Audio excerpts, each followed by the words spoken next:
मेरा नाम अभिजीत कुमार है। मैं एक्चुअली BSLP AYJNIHS कोलकाता से किया हूँ और MSLP उस्मानिया यूनिवर्सिटी से किया हूँ। फिर मैंने आईएस मैसूर में 1 साल जॉब किया हूँ, फिर IGMS पटना में मैं पोस्टेड था। अभी मेरा क्लिनिक का नाम है care of balance speech and hearing clinic. Mainly मेरा जो स्पेशलाइजेशन है वो भटाईगो में है। मेनली मैं डिजीनेस का पेशेंट देखता हूँ। और मेरा क्लिनिक का जो एड्रेस है गौरी शंकर कॉम्प्लेक्स कंकरबाग में है, जो पीसी कॉलोनी रोड में है, नियर बाय द मेदांता है। ठीक है। और मैं आपसे एक ऐसे लोग से मिलाऊंगा जो लगभग 2 ढाई साल से बीपीपी से ग्रसित थे। बहुत सारे न्यूरोलॉजिस्ट, ENT, ऑर्थोपेडिक सर्जन से भी दिखाए थे, लेकिन एक्चुअली ठीक नहीं हुए थे। फिर लास्ट में किन्हीं ने रेफरल दिया और फिर वो मेरे पास आए हैं।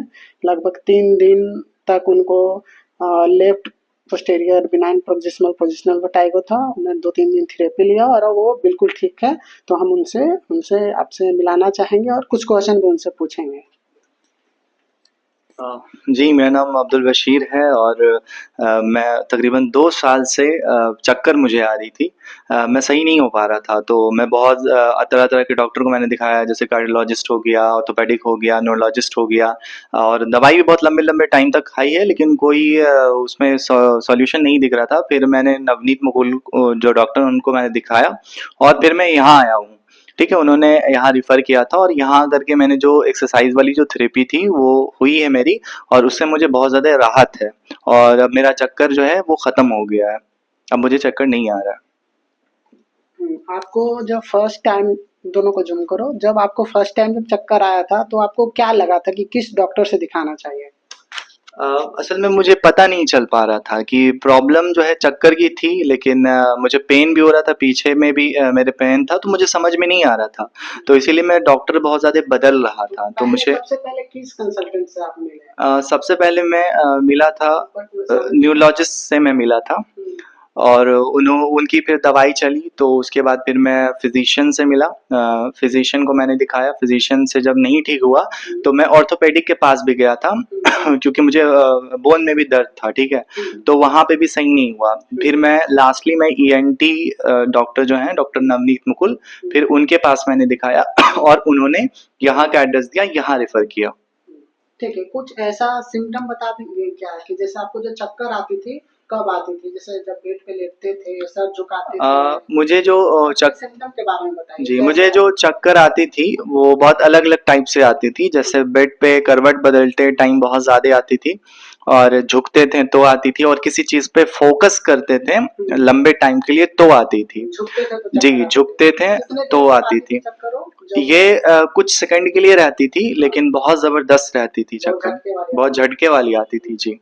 ठीक है, आप हमसे इलाज कराए हैं तो आप अपने तरीके से बताइए कि हमने क्या-क्या किया? हम जब फर्स्ट टाइम आए थे, 24 को आए थे, तो मैंने क्या किया और उसके बाद मैंने आपको कंटिन्यू ये फ़ॉलो-अप में 2 दिन, 3 जी। दिन, आज तीसरा दिन है, मैंने इनको फ़ॉलो भी बताया। तो आप एक अपने तरीके से बताइए कि क्या मैंने किया था आपके जी, साथ? मैं आया था यहाँ पे तो यहाँ पे इन्होंने डॉक्टर साहब ने मेरा एक्सरसाइज़ करवाई है और वो लेटा कर के होती है, तो वो कराई और उसके बाद मुझे पहले दिन बहुत ज़्यादा मुझे चक्कर आया, ठीक है? बहुत ज़्यादा आया और मैं वो टॉलरेटेड मैं नहीं कर पा रहा था, ठीक है?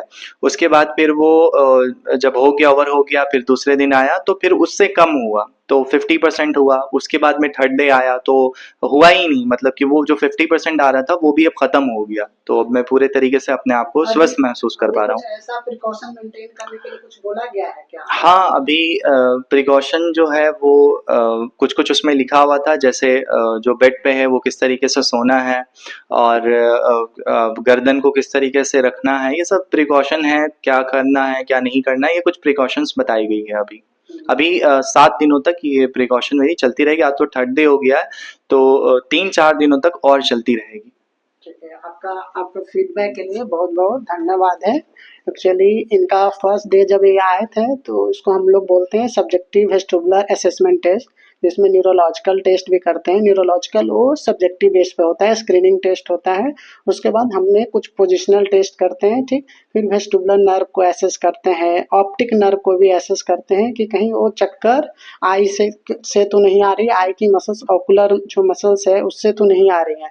तो ये सब सारा चीज़ 1 से 1.5 घंटे लगते हैं एसेस करने में। उसके बाद हम लोग डिफरेंशियल डायग्नोसिस करते हैं कि एक्चुअली में एक चक्कर कहाँ से आ रही है, कि किस ऑर्गन से चक्कर, सेरेबेलम से आ रही है, ऑप्टिक नर्व से है, स्पाइनल नर्व से है। इस तरह हम लोग एसेस करके, या फिर वेस्टिबुलर सिस्टम से, वेस्टिबुलर सिस्टम में कौन से सेमी सर्कुलर कैनाल से है, वो भी डिफरेंशियल डायग्नोसिस करते हैं। तो जो इनका था वो left posterior semi circular canal benign proximal positional vertigo था, जिसके लिए हम लोग ने इप्लेजमेनिवियर per day morning and evening के लिए इनको बुलाते थे। दिन भर में एक ही बार बुलाते थे और घर पे भी इनको बोलते थे। एक सनवर्ट मेनेवियर होता है उनको करने के लिए। एक्चुअली अभी आप पेशेंट का फीडबैक सुन लिए हैं, जो पेशेंट बिल्कुल अभी ठीक हो गए हैं, ठीक है। इनको बहुत अच्छा भी लग रहा है।